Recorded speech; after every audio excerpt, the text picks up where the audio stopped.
At Iowa Worm Farm, we're not just creating worm castings from food waste. We're building healthier soil from the ground up and keeping organic matter out of the landfill. That's the mission, but the question is, does any of it actually work? This is the end result of a 46-day seed starting experiment. 3 trays, same seeds, 1 variable, biology. This is the first time I put together our full S-brand sprout mix to test against plain store-bought soil. The results? Well, I'll let the roots speak for themselves. But first, here's how it all began. My hypothesis was simple. If we added worm castings, especially in the form of our S-brand sprout mix, plants would perform better. I expected faster germination, stronger root growth, healthier color, and more resilience overall. But I didn't just want to see if something grew. I wanted to see if there was a measurable difference in plant health from the start. Because if we're serious about transforming soil, and I am, then seed starting is where it all begins. To keep this test fair, I set up 3 identical trays, each with the same seeds, same lighting, same temperature, and the same watering schedule. The only variable was the addition of worm castings and the type of water used.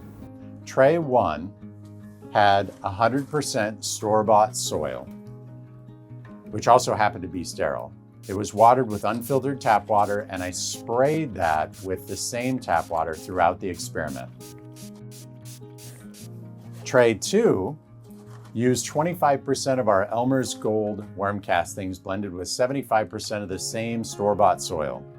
For the first 2 waterings, I used a worm casting extract, which I made from Elmer's Gold, and reverse osmosis water.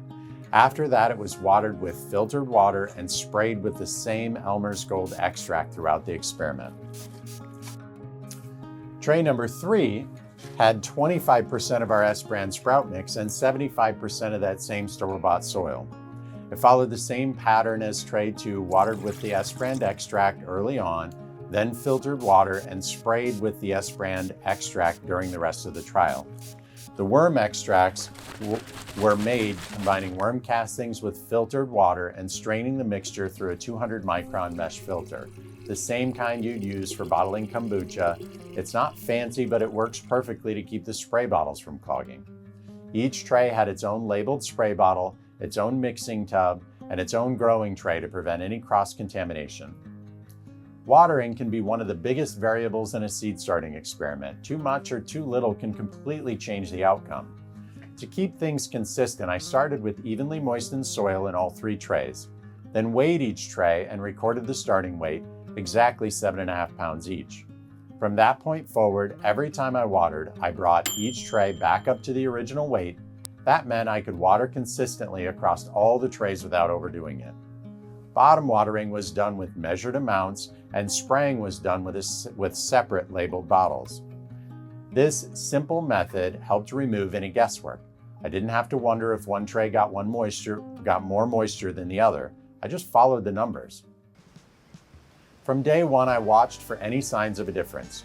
Germination speed, leaf color, growth rate, anything that might tell a story. And what surprised me right away was this. Tray 1 sprouted first. I didn't expect that, but when I talked to my dad, who's done similar experiments over the years without cameras and without tracking data, he wasn't surprised at all. He said, that's what always happens. The sprouts come up first in the soil without worm castings. His theory is that when there's less biology and nutrition in the soil, the plant is forced to break ground faster. It gets its leaves out and starts producing root exudates to build the energy it needs to grow. After seeing it play out in this experiment, I think he's onto something. With trays 2 and 3, where we added worm castings and biological support, the plants may have taken slightly longer time to emerge. It's like the old tortoise and the hare story, a slower start out of the gate, but they were more prepared for the long haul. I captured the experiment from multiple angles, top-down views, left-to-right comparisons, and daily walkthroughs over the 46 days. Around the halfway point, the difference started to even out. For a few days, the trays looked fairly similar, but as time went on, the gaps began to widen. The plants in tray 1 began to fade. The growth slowed. The color dulled. They just seemed to run out of steam. I even commented at one point that maybe 46 days was too long for this test. But looking back, that might be when the real lesson came through. Maybe Tray 1's soil simply ran out of nutrition. Whatever the reason, the longer we let them grow, the more benefits of biology stood out. Trays 2 and 3 just kept going. Deeper roots, healthier leaves, stronger structure. Same seeds, same setup, but two very different results. By the end of the experiment, it wasn't just about what you could see above the soil. It was what we found underneath that told the real story. I started to gently remove plants from their trays, kale, tomatoes, lettuce, cucumbers, and peppers, and I was laying them out for side-by-side comparison. And Tray 1, it had roots, of course, but nothing like the other two. The plants from Tray 2 with Elmer's Gold had noticeably stronger root systems, thicker roots, more branches. They were reaching beyond the plant cells. But Tray 3 was the standout. The roots were wild. They were spilling out of the containers and sometimes even growing into the bottom of the watering tray. It was hard to believe they came from the same seed pack. I tried washing the soil from the roots and submerging the roots in water for a better view, and the differences became even more clear. With every seed I tested, whether it was kale or tomatoes or cucumbers, Tray 3 consistently showed the most aggressive and extensive root development. I wanted this experiment to be as fair as possible, but I also really wanted it to reflect what's actually happening in the trays. And what's happening was undeniable. When you add worm castings, and especially when you add the enhanced biology and nutrition in the S-Brand sprout mix, you don't just grow a plant, you grow a foundation. Let me show you what I mean. These are the root systems from the beefsteak tomatoes, and these are from the cucumbers. Tray 1 barely held together. Tray 2 was dense and structured, and Tray 3, it exploded with life.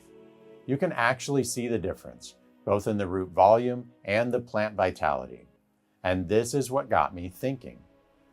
I've started seeds at home before, but this was my first time really documenting everything, start to finish, day by day, plant by plant. At first, it just looked like 3 trays of soil, but by the end, it felt like I was watching 3 completely different stories unfold.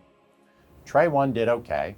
If you want to start seeds with store-bought soil and tap water, you can. It totally works. If you want your plants to thrive, if you want to set them up for success, biology matters. The worm castings made the difference. And the S-Brand sprout mix took it even further. Looking at the root development, the plant health, the color, the structure, I don't know how you cannot believe that what we put into the soil affects everything that comes after. At one point in the experiment, I said something that still sticks with me. And I'm not a scientist, but I think that if you improve plant health, that you are going to improve human health at the same time. I don't know how you can't. I just think that that's the way nature works. Maybe I don't know what I'm talking about. I don't know. This is what we believe at the Iowa Worm Farm. This is why we do what we do. So if you're starting seeds this season or next, do yourself a favor and add some biology to your soil. Use Elmer's Gold or go all in with the S-Brand sprout mix. It's worth it, and you're worth it. Your plants will love you for it. That's it.